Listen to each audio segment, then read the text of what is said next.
Selamat malam Bapak dan Ibu, perkenalkan saya Oper Hutapea dari mahasiswa MMSI.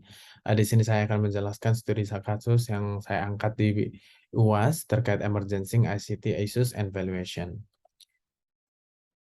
Aplikasi yang saya ambil adalah, atau studi kasus yang saya ambil adalah terkait e-groceries, di mana proses yang dilakukan sebelum mengimplementasikan atau adanya investasi ICT ini dilakukan secara offline. Jadi semua transaksi dilakukan dengan pertemuan antara penjual dan pembeli. Nah, diharapkan dengan adanya investasi ini mampu melakukan transisi dari kegiatan offline menjadi online. Adapun fokusnya seperti pembuatan proses order, kemudian refund, kemudian proses pembayaran, kemudian proses tracking.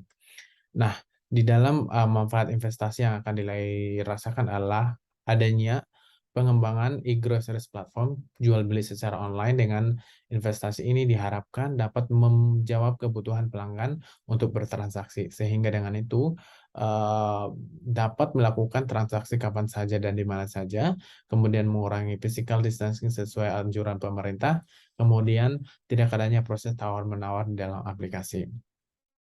Kemudian adapun pemodelan yang saya gunakan dalam proses pengukuran yaitu IT Balance Scorecard, di mana dari keempat komponen tersebut seperti corporate contribution dapat dilakukan pengukuran terhadap pengeluaran berupa persentase atau berapa jumlah harga spesifik, kemudian nilai bisnis proyek tersebut, kemudian nilai bisnis dari fungsi TI itu sendiri. Sementara komponen yang kedua, user orientation, merupakan mampu mengidentifikasi pelanggan dan segmen pasar di mana mereka akan berkompetisi. Elemen terpenting dalam suatu bisnis adalah kebutuhan pelanggan. Kemudian yang ketiga adalah operational excellency. Ini merupakan salah satu perspektif yang penting dalam layanan Zero Box dengan memberikan layanan tepat waktu dan efisiensi. Kapabilitas organisasi untuk visual orientation dan kapabilitas sistem informasi, motivasi, dan pemberdayaan. Tentunya ini akan berhubungan dengan measurement terkait nilai bisnis perusahaan, hubungan bisnis perusahaan dengan IT investment, kemudian nilai omset atau laba yang diterima.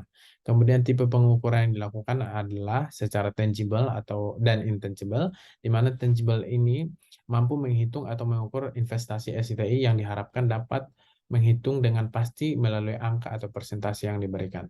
Sementara intangible ini merupakan pengukuran yang tidak dapat dilakukan secara pasti terhadap manfaat investasi SITI karena bersifat kualitatif. Contohnya adalah rasa puas terhadap suatu aplikasi atau bahkan fitur dari sebuah aplikasi. Hal ini dikarenakan setiap orang memiliki sudut pandang atau perspektif yang berbeda. Demikian saya sampaikan. Terima kasih.